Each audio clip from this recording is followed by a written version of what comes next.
9장입니다. 사도행전 9장 1절부터 22절까지의 말씀을 같이 보도록 하겠습니다. 사도행전 9장 1절부터 22절까지의 말씀입니다. 같이 읽겠습니다. 사울이 주의 제자들에 대하여 여전히 위협과 살기가 등등하여 대제사장에게 가서 다메섹 여러 회당에 가져갈 공문을 청하니 이는 만일 그 도를 따르는 사람을 만나면 남녀를 막론하고 결박하여 예루살렘으로 잡아오려 함이라. 사울이 길을 가다가 다메섹에 가까이 이르더니 호련히 하늘로부터 빛이 그를 둘러 비추는지라.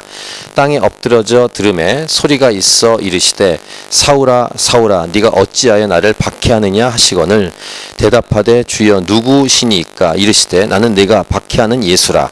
너는 일어나 시내로 들어가라. 네가 행할 것을 네게 이를 자가 있느니라 하시니 같이 가던 사람들은 소리만 듣고 아무도 보지 못하여 말을 못하고 서 있더라. 사울이 땅에서 일어나 눈은 떴으나 아무것도 보지 못하고 사람의 손에 끌려 다메섹으로 들어가서 사흘 동안 보지 못하고 먹지도 마시지도 아니하니라. 그때 다메섹에 아나니아라 하는 제자가 있더니 주께서 환상 중에 불러 이르시되 아나니아야 하시거늘 대답하되 주여 내가 여기 있나이다 하니 주께서 이르시되 일어나 직가라 하는 거리로 가서 유다의 집에서 5 사람 사울이라 하는 사람을 찾으라. 그가 기도하는 중이니라. 그가 아나니아라 하는 사람이 들어와서 자기에게 안수하여 다시 보게 하는 것을 보았느니라 하시거늘 아나니아가 대답하되 주여 이 사람에 대하여 내가 여러 사람에게 듣사온즉 그가 예루살렘에서 주의 성도에게 적지 않은 해를 끼쳤다 하더니 여기서도 주의 이름을 부르는 모든 사람을 결박할 권한을 대제사장들에게서 받았나이다 하거늘 주께서 이르시되 가라. 이 사람은 내 이름을 이방인과 임금들과 이스라엘 자손들에게 전하기 위하여 택한 나의 그릇이라.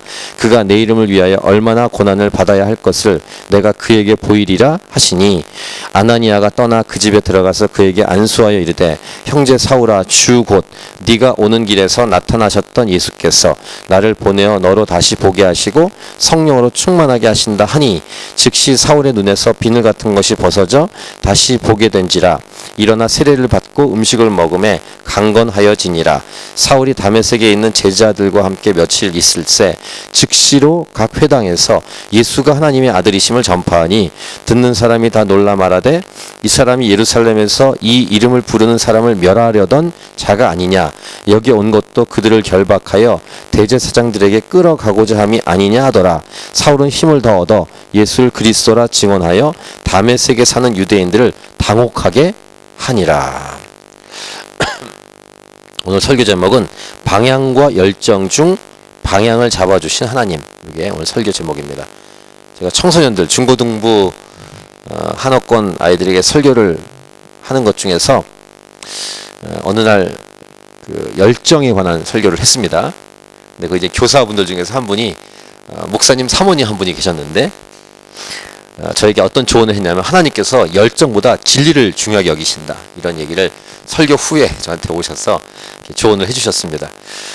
10대들 젊은이들에게 설교할 때 열정이라고 하면서 들떠서 감정으로만 치우치는 것에 대한 우려의 목소리를 저에게 이제 말씀해 주신 것임을 저는 이해했습니다. 그때 제가 본문으로 선택한 성경이 요한계시록에 나오는 7교회 중에서 첫 번째 교회하고 7번째 교회 에베소 교회와 라오디가 교회에 관한 말씀이었는데 요한계시록 2장 4절 그러나 너를 책망할 것이 있나니 너희 처음 사랑을 버렸느니라. 에베소 교회에 주신 말씀이죠. 또 요한계시록 3장 15, 16절하고 19절 내가 네 행위를 아노니 네가 차지도 아니하고 뜨겁지도 아니하도다. 네가 차든지 뜨겁든지 하기를 원하노라. 네가 이같이 미지근하여 뜨겁지도 아니하고 차지도 아니하니 내 입에서 너를 토하여 버리리라. 19절은 물은 내가 사랑한 자를 책망하여 징계하노니 그러므로 네가 열심을 내라 회개하라. 이 말씀 본문 가지고 열정에 대해서 10대들에게 설교를 했을 때 그런 조언을 들었습니다. 하나님을 향한 패션, 열정을 잃어버렸을 때 발생하는 현상, 그 현상을 성경은 오늘 분명히 말씀하십니다. 특별히 방금 읽은 요한계시록의 라오디게아 교회에게 주셨던 말씀은 미지근하면 토하여내겠다 이런 말씀을 주시죠. 열정은 있는데 진리를 잃어버리면 문제인데 반대로 열정을 진리보다 약화를 시키라는 내용은 없습니다. 성경에. 패션도 진리만큼 동일하게 있어야 된다는 사실을 우리 주님은 말씀하시고, 어떻게 보면 하나님은 더 큰 패션, 더 큰 열정으로 우리를 압도하십니다. 하나님의 사랑의 열정을 따라갈 것이 어디 있겠어요. 그 열정의 절정이 십자가입니다.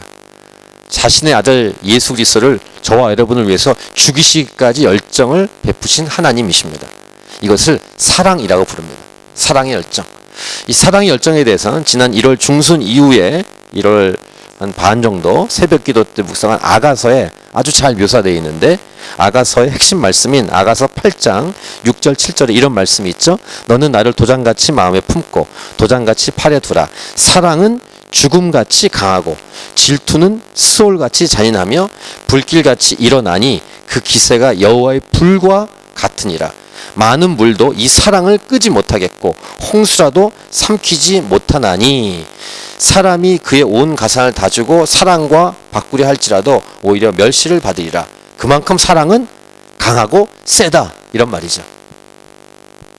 다시 오늘 설교 제목, 방향과 열정 중 방향을 잡아주시는 하나님, 이것이 오늘 설교 제목입니다. 사도 바울만큼, 그러니까 하나님 말고 사람들 중에서, 예수 믿는 사람 중에서 사도 바울만큼 열정적인 분이 있었을까, 그런 생각을 할 정도로 이 성경을 기록을 보면은 사도 바울의 패션은 엄청납니다. 근데 예수님을 만나기 전에, 예수님 믿기 전에도 엄청났습니다. 그 종교적 열심이, 유대인으로서의 그 열심이 엄청났는데, 오늘 본문 읽으신 1절과 2절을 보시면 사울이 주의 제자들에 대하여 여전히 위협과 살기가 등등하여 대제사장에 가서 다메섹 여러 회당에 가져갈 공문을 청합니다. 이는 만일 그 도를 따르는 사람, 예수 믿는 사람을 만나면 남녀를 막론하고 결박해서 예루살렘으로 잡아오려 함이라. 그러니까 자기 나라, 그러니까 이스라엘 지역을 벗어나서까지 가서 붙잡아 올 정도의 열심, 이게 사도 바울의 열심이었습니다. 유능한 열심, 교회를 핍박할 때의 열심, 다른 지역까지 원정 갈 정도로. 그래서 자기가 나중에 붙잡혀서 신문 받을 때 간증하지 않습니까? 여러 번 간증할 때 사도행전 26장 10절과 11절을 보면은 이렇게 간증합니다. 예루살렘에서 이런 일을 행하여 대제사장들에게 권한을 받아 가지고 많은 성도를 옥에 가두며 또 죽일 때 내가 찬성 투표를 하였고, 또 모든 회당에서 여러 번 형벌하여 강제로 모독하는 말을 하게 하고 그들에 대하여 심히 격분하여 외국 성에까지 가서 박해하였고, 원정 가서까지 박해한 자신이라고 말하고 있는 것입니다. 이 사람이 사도 바울입니다. 이렇게 넘치는 열정 있는 분들이 우리 주위에 굉장히 많죠. 어떻게 보면 저렇게까지 할 수 있을까 할 정도의 열정 있는 사람이 많은데, 몇 가지 예를 들어보면은 방송국에 꼭 전화를 거는 분이 있습니다. 꼭 걸어. 마음에 안 들면 꼭 걸어갖고 컴플레인하고 말을 하는 분. 식당 가서도 뭔가 만족이 안 되면 식당 매니저 부릅니다. 될 때까지 계속 컴플레인하는 사람들. 그러니까 전화를 걸어서 컴플레인하고 보상 받을 때까지, 보상이 약한 만족스러울 때까지 연락하는, 끝까지. 한국 같은 경우서 이렇게 데모할 때 보면은 제가 기록을 보니까 1260일 동안 이 공장 굴뚝 꼭대기에 사신 분이 있어요. 1260일. 그럼 3년을 계신 거예요. 3년 동안 꼭대기에서 안 내려온 겁니다. 어떻게 사셨는지 잘 모르겠습니다. 그리고 인천 부평의 GM 공장에, 제 친구가 거기 근무하기 때문에 몇 번 갔었는데, 이렇게 입구 있지 않습니까? 대문 입구, 거기에 이렇게 위에 이렇게 공간 있잖아요. 이렇게 뭐라고 하나, 베란다 같은 위에, 문 위에 공간, 그걸 뭐라고 부르죠? 테라스, 난간, 그런 공간 위에 계신 분이 계세요. 안 내려오고 이렇게 프랜카드 붙여놓으시고, 그 다음에 이렇게 항상 동네를 다 다니면서 무언가를 해야 이렇게 직성이 풀리시는 분들. 저 같은 경우도 한참 열정이 마구 넘칠 때 했던 행동들 기억하는데, 누구를 기다릴 때 저는 이렇게 몇 시간 동안 기다리는 스타일입니다. 2시간, 3시간, 4시간, 5시간, 6시간 기다릴 수 있는 사람이었습니다. 오기죠, 오기. 오기만 해봐라. 그렇게 하면서. 또 이렇게 중고등부 교사할 때는 집회 때 보면 항상 그 날라리, 뭐라고 해야 되나, 날라리가 있습니다. 10대 아이들 뒤에 꼭 집회 때 꼭 교회를 와요. 수련회도 꼭 와. 안 오질 않아. 오는데 딴짓하는. 그러면 저 같은 경우는 그런 아이들을 도저히 볼 수가 없어요. 그럼 너 이렇게 끌고, 아니면 집회 중이면은 이렇게 아예 끌고 나옵니다. 질질. 근데 중학교 같은 경우는 여자 아이들이 셉니다. 여학생들도 한 서너 명 끌고 나갑니다. 끌고 나가서 무릎 꿇어, 엎드려! 뭐 이러면서 머리 박어! 하고, 아무튼 굉장히 힘들게 하는 청년 교사 중에 한 명이었습니다. 그러니까 뭘 이렇게 가르치려고 하고. 근데 이런 경우를 말하면 한도 끝도 없는, 그러니까 열정의 여러 모습들을 우리가 주위에 볼 수 있는데, 그런 모습을 사람과 사람만 보는 게 아니라 하나님이 보십니다. 이렇게 잘못된 방향이지만 보고 계신 거예요. 지금 사도 바울이 혈기와 이것이 등등해서 외국성까지 가는 그 모습을 보고 계신 거예요. 계속. 특별히 사도 바울이 누구를 핍박합니까? 교회를 핍박합니다. 그 교회를 핍박하는 사도 바울을 계속 보고 계신 겁니다. 그러다 어느 날 다메섹에서 예수님이 나타나신 거예요. 그러니까 그러니까 사도 바울, 인간과는 비교할 수 없는 패션을 가지고 엄청난 열정을 쏟아 부어주시는 하나님이십니다. 3절과 4절을 보시면, 호련히 하늘로부터 빛이 그를 둘러 비추는지라. 열정의 혈기가 왕성한 이 사도 바울이 공문을 가지고 가고 있는 중에 나타나신 거예요. 4절 보시면, 사울아 사울아 네가 어찌 나를 박해하느냐, 이렇게 말씀하십니다. 이 4절에서 특별히 알 수 있는 중요한 메시지가 두 개가 있습니다. 첫 번째는 교회를 핍박하는 것. 교회를 핍박하는 것은 곧 예수님을 핍박하는 것이다. 이런 메시지. 첫 번째는. 그러니까 교회를 핍박하는 것은 곧 예수님 자신을 핍박하는 것이라고 말씀하는 거예요. 사울아 사울아 네가 어찌하여 나를 박해하느냐.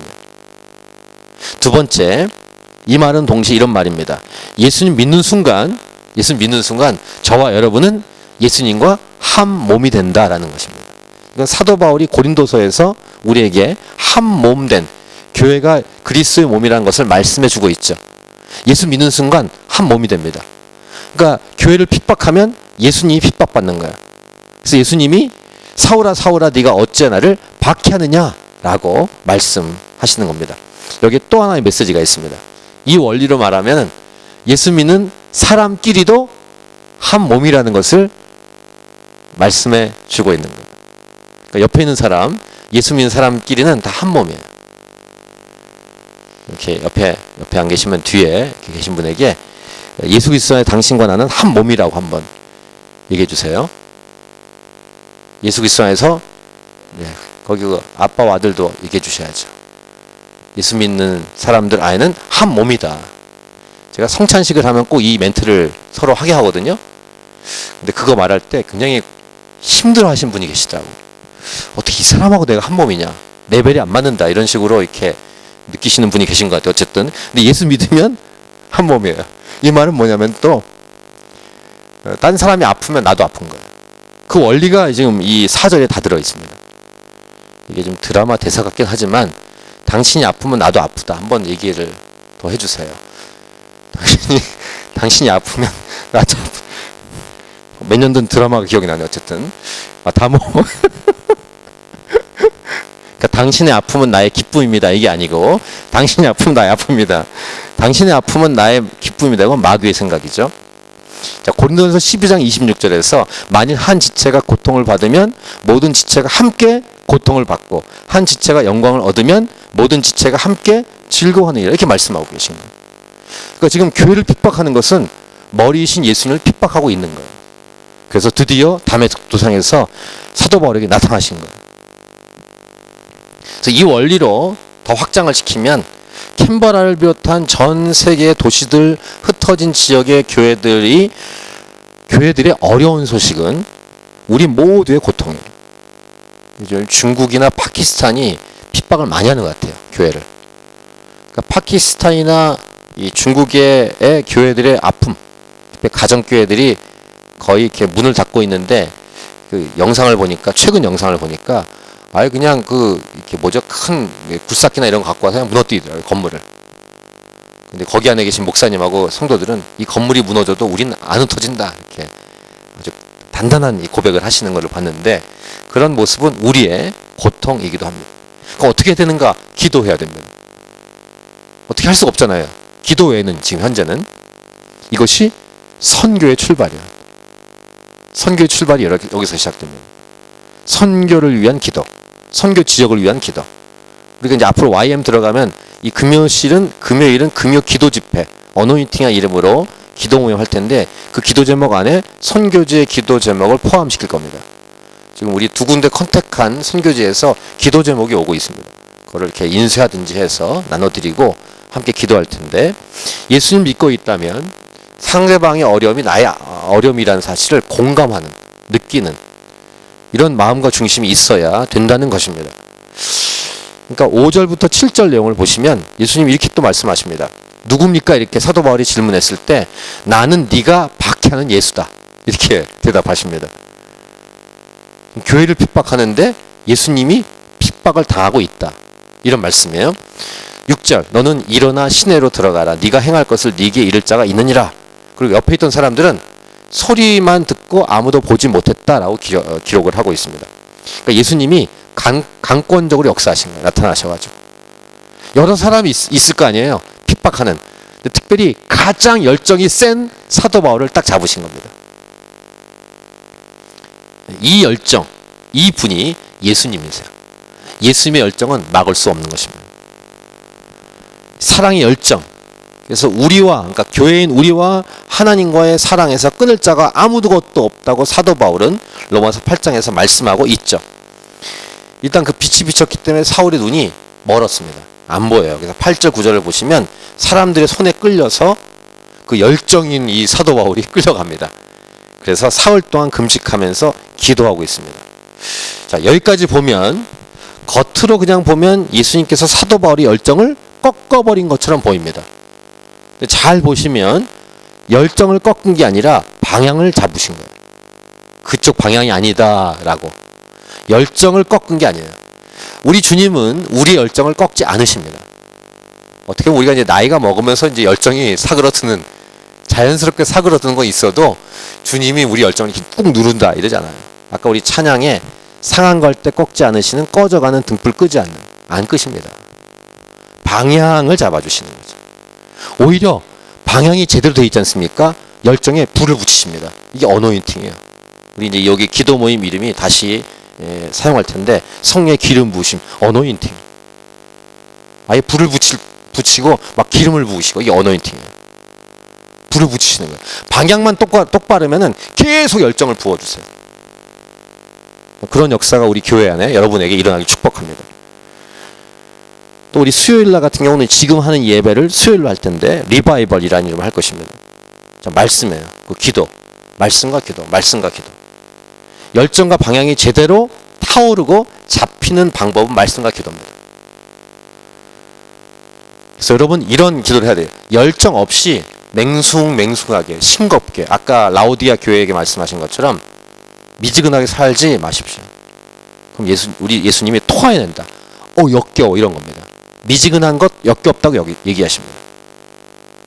그러니까 열정 없이 사는 것 위험한 것입니다. 열정, 패션. 우리 미국의 그 대학생 무브먼트, 기독교 무브먼트, 누구죠 그 양반? 그분, 그 리더. 이름이 빨리빨리 기억이 안 납니다. 어쨌든 그 무브먼트 이름이 패션이에요. 더 패션. 그 집회 한번 참석해 본 일이 있는데 5만 명이 모여요, 대학생들이. 1년에 컨퍼런스 할 때. 그 엄청난 그 파워, 젊은이 파워. 루이 기글리오. 그 루이 기글리오 목사님이 그 운동을 시작했어요. 거기 가면 막 이렇게 뜨거워요. 미국 대학생들이 뜨거워.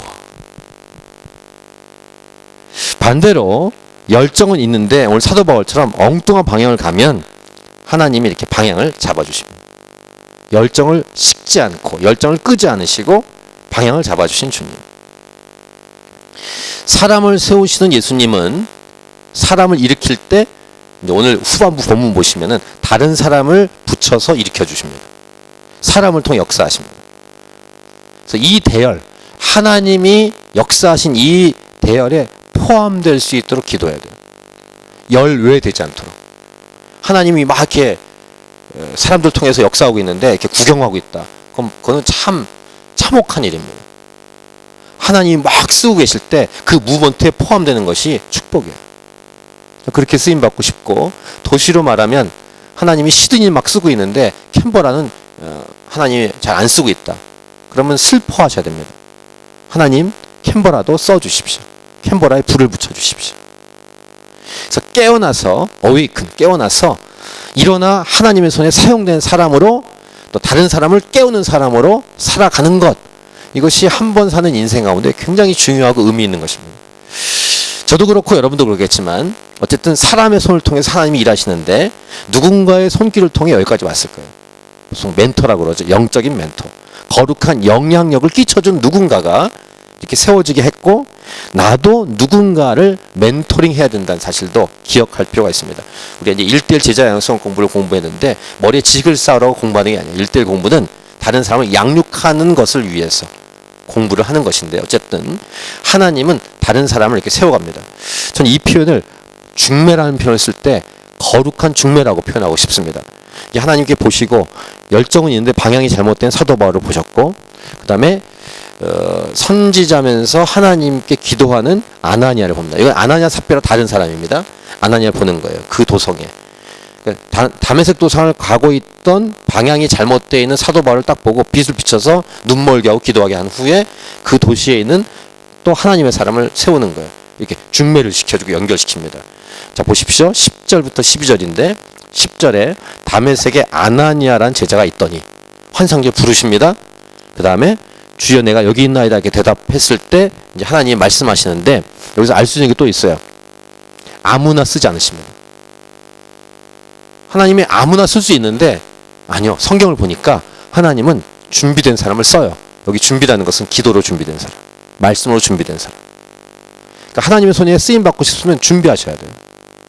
그러니까 아나니아 같은 사람은 기도하면서 하나님의 음성을 들을 수 있는 사람이었어요. 그러니까 간절히 우리가 기도해야 되는 이유가 여기 있어요. 쓰임 받아야죠, 하나님께. 정말로 쓰임 받고 싶습니다. 그래서 그 어떤 선교사님 표현인데, 이렇게 아파서 사고가 나서 이렇게 인생을 끝내지 않고 하나님께 쓰임 받아서 닳고 달아지게까지 쓰임 받고 싶다, 이런 표현을 쓰신 분이 있습니다. 선교사님의 그 대문 카톡 대문 글에 있는 글귀인데 아주 인상적입니다. 하나님께 쓰임 받고 쓰임 받고 쓰임 받아서 닳고 닳을 정도로. 이것이 축복이라는 사실이에요. 우리 교회 안에 그런 사람들이 세워지고 그런 준비된 사람이 올 수 있기를. 자, 아나니아를 불렀어요. 주 여기 있습니다. 이렇게 했을 때 11절 보시면, 직가라는 거리로 가면 사울이라는 사람이 있다. 그가 기도하는 중이다. 가서 안수하고 다시 보게 해라. 이렇게 명령하십니다. 그러니까 이 아나니아가 기도하는 중에 환상을 볼 수 있었다는 것이고, 이 기도하는 중에 서로 또 하나님이 연결시켜주는 경우가 또 있는데, 나중에 10장에 가보면은 베드로와 고넬료를 연결시킵니다. 그래서 이방인 선교에 메시지를 주시는 내용이 나오게 될 텐데, 그때도 베드로도 하나님의 음성을 듣고 고넬료도 하나님의 음성을 듣습니다. 그러니까 지금 아까 이 말씀 보면은 사도 바울이 눈은 멀었지만 기도하면서 3일 동안 금식하면서 기도할 때 아나니아라는 사람이 들어오는 환상을 본 거예요. 보였어요. 그 다음에 아나니아에게 하나님 말씀하셨어요. 그래서 연결시켜주는 거예요. 기도하는 사람끼리 연결된다. 이것은 제가 그 전에 있었던 교회에서 많이 확인했습니다.